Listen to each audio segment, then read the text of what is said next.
Welcome, I'm the Deadwood Jedi. This is going to be another Raid Shadow Legends video, and we're going to take another look at some of the factions. Today, I have High Elves available. I'm trying to get this in before the clock switches over, so we're going to get right into it. Basically, High Elves should be one of the easier ones for you guys to take down, but it also might be one of the harder ones.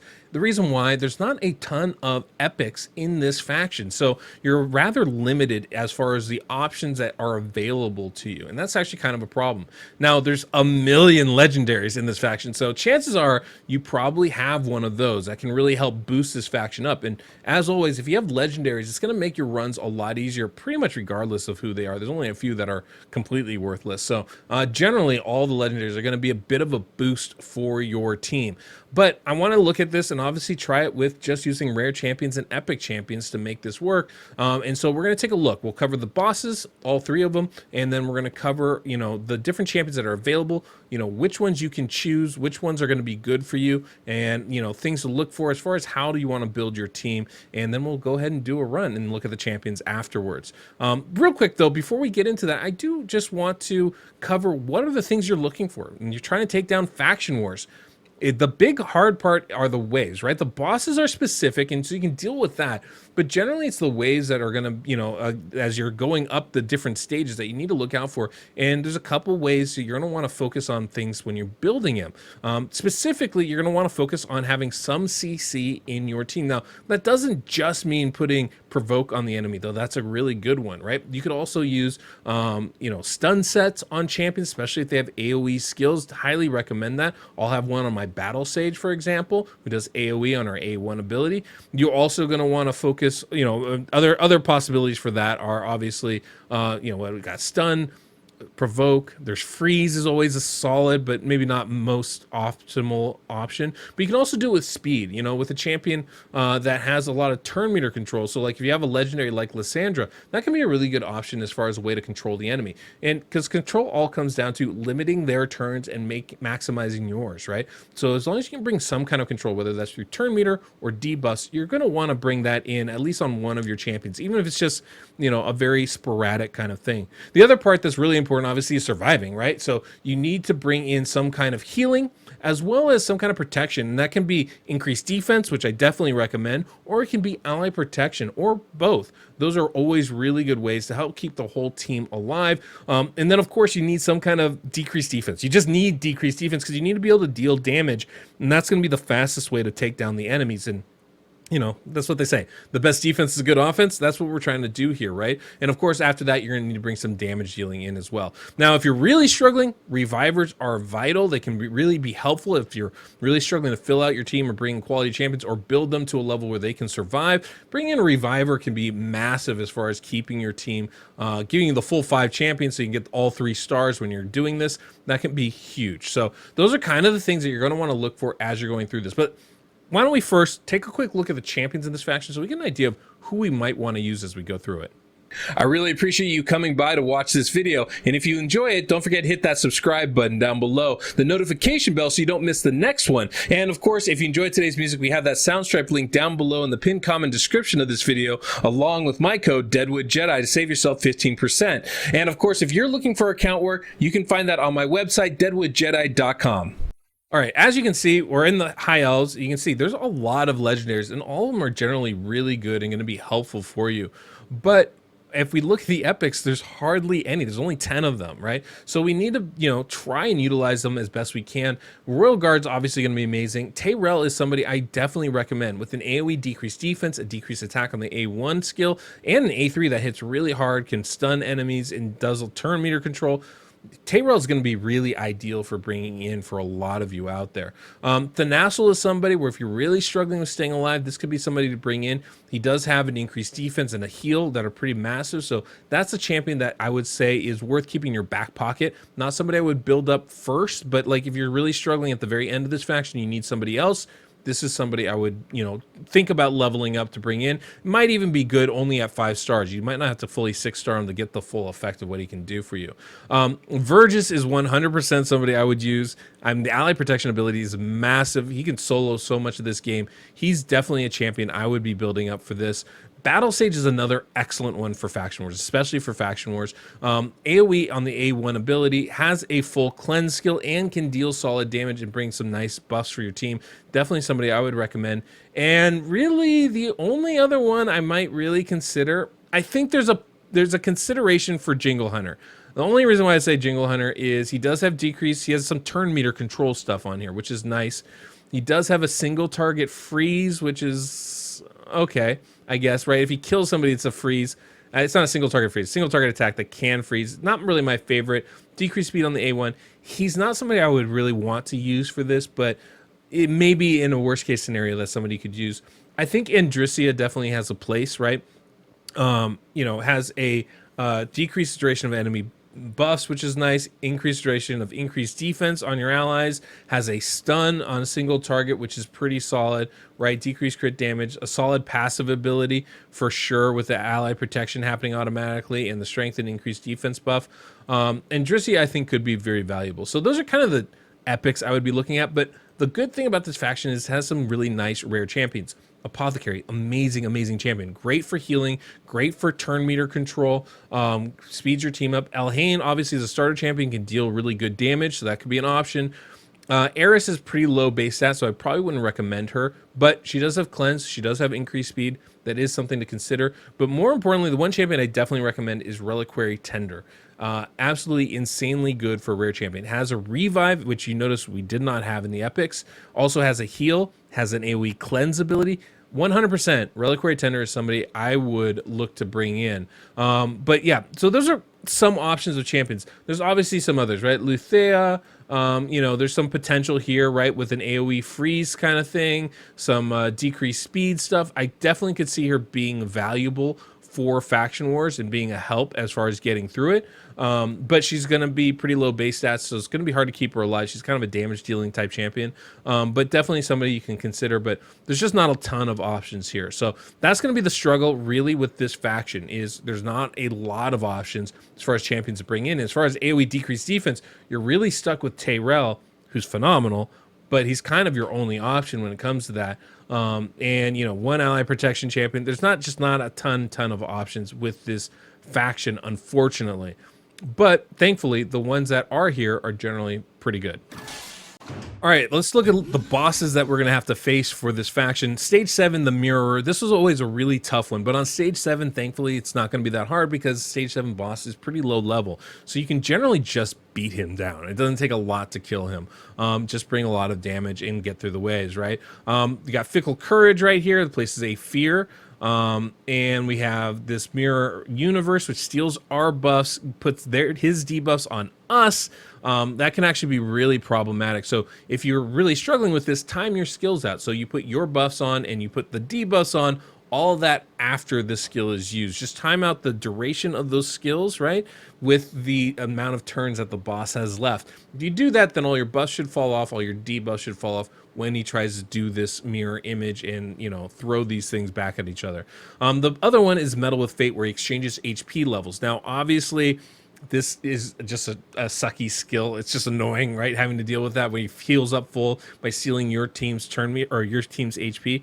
There's two basic ways to deal with this. One is beat him down so fast he never gets a chance to use that skill, or two, make sure you're doing enough damage where you can beat him down within the 14 or 15 turn cooldown of this ability. It's okay. He's going to exchange HP, makes a fight longer, but not necessarily harder. As he exchanges HP, you heal up, and then you just beat him down again. That's got to be your goal. So if you can do that, you'll be fine. And then we have the Stage 14 boss, the Protector. Now, the Protector has a A1 as an AoE attack with a fear ability. The A2 is a revive skill. That's really important to recognize. And the A3 is a Legion Lord. It's an ally attack skill, which will place block damage on the boss. So what is this we want to do? Well, there's a revive skill here. So if we focus down the ads, he's just going to bring him back. I think the best thing to do actually is just to attack the boss. Skip the minions altogether. Just focus on the boss, take him down. If you can do that, you'll be in good shape. Now, how do you deal with the ads? Because that's two more enemies to face. You have some CC, like AoE stun, provoke, stuff like that. That'll help a lot as just limiting what they can do. This ally attack ability that the boss has won't place that block damage if the allies are still alive, so not killing them is actually advantageous for us as well. So I think that's your best bet. Just focus on the boss and take them down. And then here we are on stage 21 talking about the Disruptor. This one is probably one of the easier bosses to face. Has a provoke on the A1 ability, right, for 2 enemies. That's not a problem. We still get our attacks in. That's key. A2, Fearsome Lash, AoE with a True Fear. Now, that's problematic. So we want to make sure we're bringing in Cleansing, or we're bringing in Resistance Champions, or a combination of both, or block debuffs. Any of those things are going to be great ways to deal with this skill. And then passive ability has a chance to freeze enemies when he's hit. So I'm not too worried about this. He has a lot of CC debuffs. But if we can bring in some cleansing, we can bring in some resistance, we'll be in really good shape here. And that's really what we want to focus on when building for this boss. Now, the team I'm bringing in, it's all epics, of course, and a rare. We've got Reliquary Tender, who's phenomenal. I really 100% recommend building her up, but she's great. She revives, she heals, really solid option. We've got Thanassel, and Thanassel is actually a really good option for us here. Not only does he have an increased defense, but he's got a really strong heal as well. And in addition to that, if I'm not mistaken, I believe, yes, he has the ability to decrease the duration of enemy buffs as well. And that can actually be really advantageous when it comes to the waves. We've got Battle Sage, who has an AoE attack. She is in a stun set. I do recommend that. Speed Aura is fantastic, and also has a cleanse ability. So all those things are really great with Battle Sage. Vergis obviously going to keep us alive, amazing champion, and Tayrell is going to give us an AoE decreased defense, a strong single target hit, and an A1 ability that places decreased attack. Really everything we want, especially when facing the boss or the waves. Really nice. So this kind of combination gives us the things we need, right? We have some CC with the stun set on Battle Sage. She has AoE attacks, so that works. We have plenty of healing, also some cleansing, reviver, protection with the ally protection, and then of course AoE decreased defense, which is crucial. Tayrell's also kind of our damage dealer. He's a really hard hitting champion, so definitely crucial for us to be successful. Now, as we get into the run here, you can see we're going to get that AoE decreased defense. That's massive for us. And then after that, we just need to start dealing the damage as best we can, right? So that's basically what we're at right now after that. So you can see, yeah, we've got some stuns from the AoE from Battle Sage. She's great for that. Even if all you have her do is her A1 skill, it's kind of worth it because of that. You can put her in a stun set. So I'm not too concerned about it. This first wave isn't that bad, right? Obviously, Broadmaw revives people. So if you can take Broadmaw out first, that is definitely a choice I would consider making, but otherwise you're usually going to be able to get through these waves pretty quickly. The big one is the next wave, where there's a Man-Eater, a Steel Skull, and a Norog, and they can be annoying, as you can see, because Man-Eater's going to place block debuffs and unkillable. Steel Skull's going to heal everybody, and then Norog's going to place block buffs on your team. All of those are very annoying, but we have cleansing to deal with Norog, right? We have Thanassel actually, which will help deal with Man-Eater if he gets a chance to reduce the duration of those skills. And then our next job is just to kill Steel Skull so they can't heal. So I usually will focus either on Steel Skull or Man-Eater to get through this wave first, but that's pretty much it. It's not too tricky after that. And we should, with the amount of healing, with the amount of protection we have, we should be able to get through this wave without too much issue. Okay, we're back at the boss. We've got those 2 ads here. Now, if I were going to manual this, I would actually focus down the 2 minions on the side. I think get them out of the way. They're going to buff this boss with increased speed, increased defense. I don't really want that. It just makes it a little harder fight. So my focus would be take down the minions on the side. Now, I'm going to go ahead and let them kind of do that themselves. I'm not going to worry about it, really. I think we can run this full auto and we'll be just fine. But if I were going to manual it, that would be my focus, because once those are down, there's no revive on this boss. We can then just focus on our champions here. But yeah, that's pretty much it. It's a pretty simple run because we have so much, healing, cleansing, all that stuff. We should be in pretty good shape as far as surviving that, even with the fears, even with the freezes, even with the provokes. It's not going to be enough to really stop us from being successful against this boss. Tayrell's going to keep that decreased defense and decreased attack up pretty much for the full fight. If we can make sure that he gets enough turns, then we don't really have to worry about those debuffs ever falling off, because he'll always be able to, keep them on. Obviously, with the debuffs, that could be a little bit of a problem, right? He's getting feared, he's getting provoked every single time, which is a bit annoying. But in general, this should work just fine. And this is one of the reasons why I think Vergis is so valuable, giving us at that ally protection. Nobody really ever dies. We don't need Reliquary Tender in this team to really be successful, outside of her providing some healing for us. But with the Nassel, we kind of had that covered too. So anyway, that's the team. I'll let you guys watch, and yeah, should be pretty quick.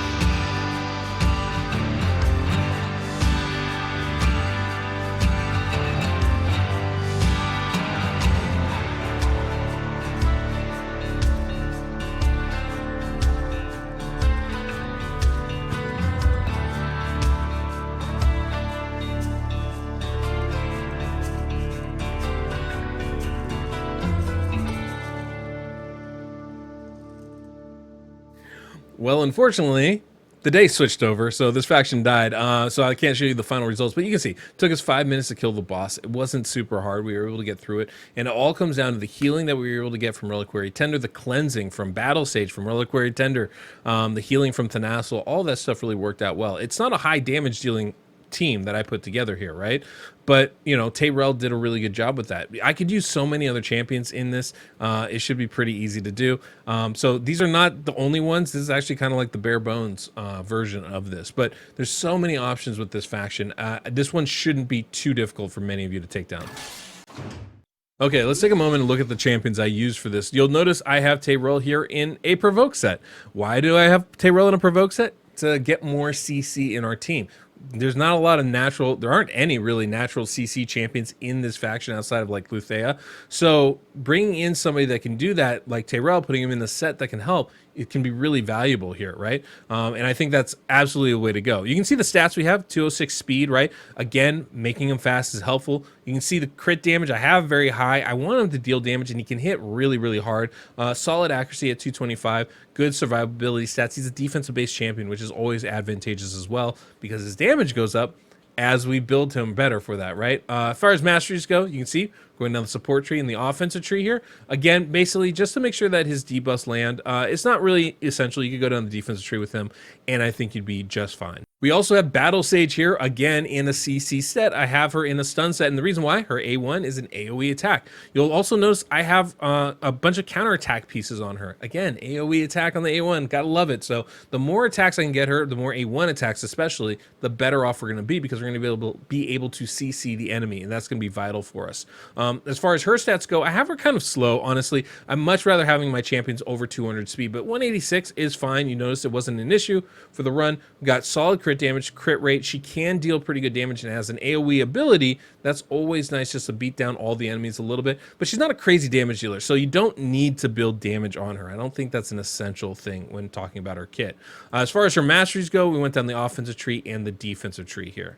And then we have Thanassel, which is kind of like a secret. You know, he's not a great champion, but he's surprisingly solid for this type of thing. Now, I have Thanassel in a shield set, and I think that's really helpful to be able to not die right away when you're facing these waves. And so that little extra bonus to help us get in and start attacking the enemy can be really helpful for your team. So that's how I have him built out. Now, obviously, he's got, 200 speed. This is what we're looking for, right? Some decent accuracy because he does have some okay accuracy abilities on his kit, but mostly I just want him to survive. So 3,000 defense, almost 60,000 HP. That's really what I'm looking for here. I did build some resistance on him, and that seemed to help a lot when we're talking about the debuffs when it comes to the boss. You don't necessarily need to do that, but obviously I want our heal bot to heal, so not having him get debuffed is advantageous for us. As far as masteries go, went down the support tree, trying to get more speed with that timely intervention, as well as the defensive tree. Basically, we're just looking to add as much speed, turn meter, and healing as possible to our kit.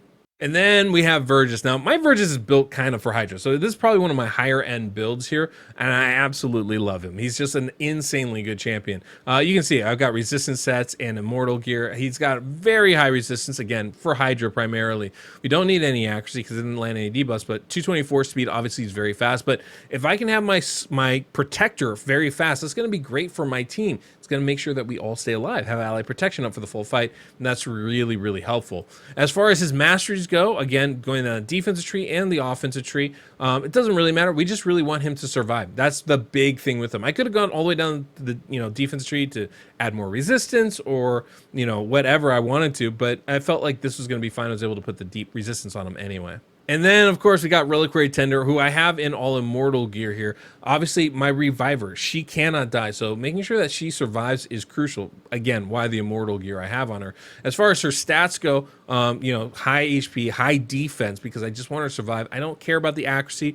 I would like to build some resistance on her, but it's not crucial, right? We're still able to be able to get those cleanses out, get the healing out, and that's going to be the big thing. 231 speed, again, the faster she is, the more often she cleanses, the more often she heals, and the sooner she can revive our allies if they go down. So that's always important. Speed's crucial here. And then as far as masteries go, again, we're going to timely intervention. So if anybody does get low, she'll get a little bit of a turn meter bump. That's helpful when people are about to die. And we're just basically looking for additional healing and additional turn meter in this kit. And that's the High Elves Faction War team. Hopefully you guys found this helpful. It's always a bit of a challenge, right, when you're doing the Faction Wars, but my recommendation always has been just do a little bit every day, right? Look, you're coming on the faction every time you come to it, right? Because you only face these factions once a week, right? So when every week, all of a sudden I'm facing High Elves for the first time this week. Let's see, can I go to the next stage? If I can't, that's okay. Maybe I just farm where I'm at, or maybe I'm kind of close. I can watch the runs and see how it's going. And then I know, if I do a little gear tweak here, a little champion tweak here, maybe all of a sudden now I can push to the next stage. And you just want to kind of progress slowly over time. When you start getting to the higher stages, right? You get to stage 20, stage 21, and you're like, I'm almost there. That's when you start really considering building up one of these champions specifically for Faction Wars. Up until that point, you should just be focusing on building them for the rest of the content in this game, right? And eventually you're going to have mostly a faction team ready anyhow. So it's just, you want to be patient with it, and you want to just develop it a bit at a time. Of course, team composition matters, right? Making sure you have all the things that you need to be successful can make a big difference. So maybe you have all these champions, but you're not doing it quite right. Try to get a provoke set or a stun set on one of these champions. Maybe build up the HP of a certain champion a little higher. Or maybe you need to put more damage, stats on your, hard-hitting champion. There's going to be a couple different ways you're going to want to look at this and develop it. Just have some patience with it, and try a little bit every day. You don't have to go crazy with it, but just try to push a little bit further than you did the week before. It's kind of the goal. So anyway, hopefully you guys found this helpful, and look forward to seeing you guys next week. So until next we meet, I'm the Deadwood Jedi.